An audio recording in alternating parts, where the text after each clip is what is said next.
Good morning, students. In today's video, I am going to talk about Rupert Brooke's poem, The Soldier. Rupert Brooke was an English poet and is famous for his war poems. He was born in 1887 in England and he died very young at the age of 28 due to sepsis in 1915, just after the outbreak of the First World War in 1914. And he was buried in a foreign land on the Greek island of Skyros. He was a man with serious political and social interests, and most of his poems are of patriotic fervor. The Soldier is one of the 5 sonnets which Brooke wrote and which were published as the 1914 sonnets in December 1914 in New Numbers. This poem is his reflections on the outbreak of the First World War and is a deeply patriotic and idealistic poem that expresses a soldier's love for his country, his homeland. So here is the text, and first we'll read it and then analyze it. The Soldier. The Soldier title itself is self-revelatory and indicates that the poem is about a soldier, and therefore it is a patriotic poem and a war poem also. So it goes like this. If I should die, think only this of me, that there is some corner of a foreign field that is forever England.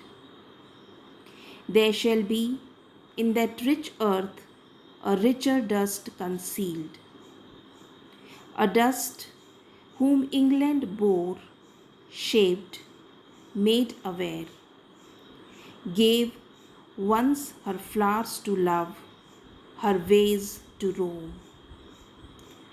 A body of England's, breathing English air, washed by the rivers, blessed by the sons of home.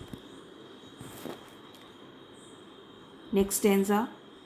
And think, this heart, all evil shed away, a pulse in the eternal mind, no less, gives somewhere back the thoughts by England given, her sights and sounds, dreams happy as her day, and laughter learnt of friends and gentleness in hearts at peace under an English heaven. Now, after reading this poem, we come to know that this poem is a sonnet. It's a 14 lines poem, okay? And if we closely observe the structure of this poem, we'll find that it's a patriarchal or Italian type of a sonnet. The poem is divided into 2 stanzas. The first stanza is of 8 lines, as you can see it, and is known as the octave. And the second stanza is of 6 lines and is known as the sestate.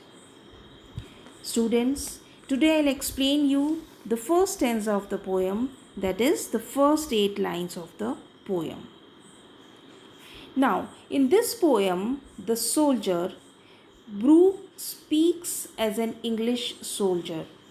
He speaks in the guise of an English soldier who is leaving home to go to war. And what he says, if I should die, think only this of me. He says that suppose if I die, this sentence, The poem begins with an imperative sentence. And the soldier who is ready to leave his home to go to war talks of his death in a foreign field. If I should die, think only this of me, that there is some corner of a foreign field that is forever England. He says that suppose if I die, then just think about me, that is death in a foreign field, and foreign field here refers to a battlefield. He says that suppose if I die in the battlefield, then the corner where he would die and get buried, that particular piece of land would become a part of England forever. Okay. Now, how it will become a part of England forever? Because when his body or his physical remains would be buried there in the soil of that land, that particular corner or piece of land will become England forever. Because his dust will mingle with the dust of that land. So in this way, he says that suppose if I die, then think only this of me, that wherever I would die, that particular part of battlefield, it will become a part of England forever, because my physical remains, my dust will mingle with the soil of that place or that particular piece of land. So in the second line, notice he uses an alliteration, foreign field. Then he further says, there shall be in that rich earth a richer dust concealed. He says that he uses a metaphor here, the word dust, and here the word dust has two meanings. In the fourth line, it means the remains, the physical remains or dead body of the soldier, because we all are made of dust only. And in the fifth line, it means his homeland, or symbolically his Englishness. The poet, in the guise of a soldier, further says that he was born in England, and when he will die in some foreign place or in a foreign field or in the battlefield, when his ashes or his physical remains will be buried there, then that particular place or that particular part of land will become richer. There shall be in that rich earth, that rich soil, a richer dust. Dust here means his physical remains will be buried there, a dust whom England bore. Now in this line, England is personified. He uses personification. A dust whom England bore. Dust here means he is talking about himself, his Englishness, his own self, whom England bore. Means he was born in England, he was shaped in England, and he was made conscious and aware in England. It was England who it was England where he was born. He was brought up, and his personality was developed, and he became a soldier there to serve his country.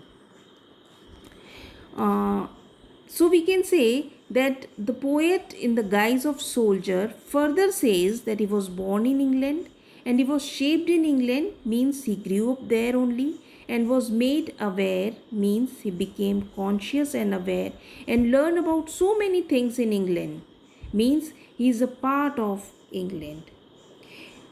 So in this way, the soldier or any soldier for that matter, he expresses his love for his country, his homeland. And here in this case, it's England.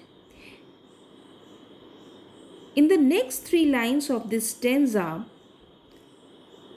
Rupert Brooke describes the pastoral beauty of England and also praises the qualities of his country. He says, "A dust whom England bore shaped, made aware, gave once her flowers to love, her ways to roam. A body of England's breathing English air, washed by the rivers, blessed by the sons of home." Describing the natural beauty, he says that England, his motherland, gave her flowers to love. Gave him flowers to love. It provides him beautiful paths on which he roams.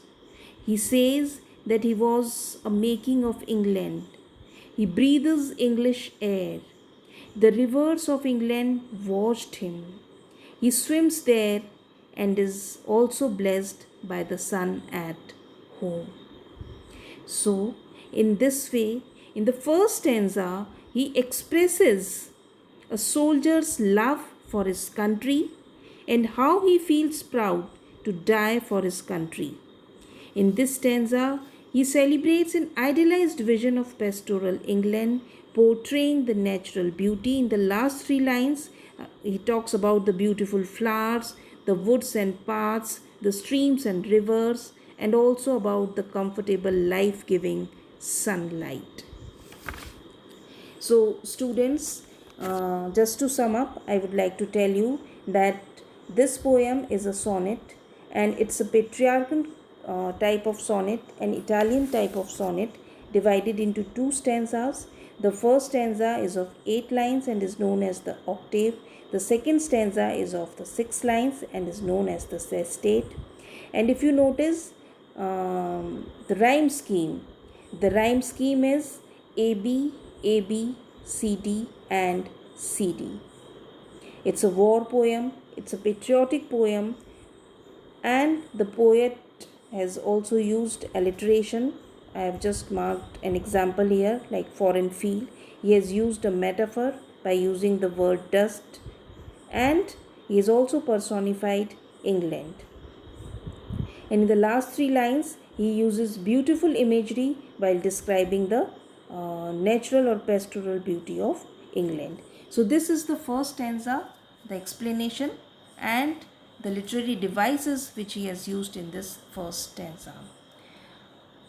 Now tomorrow we'll continue with the second stanza of the poem. Till then, thank you.